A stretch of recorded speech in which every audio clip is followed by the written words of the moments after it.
నీలకంఠ స్వామిలో నిండుకున్న జ్యోతివై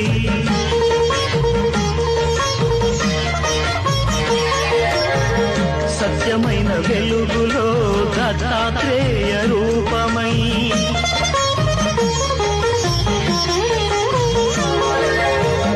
లోకములు కాచే తండ్రివి నీవేనని రూపములనేకములైన శ్రీ సాయిని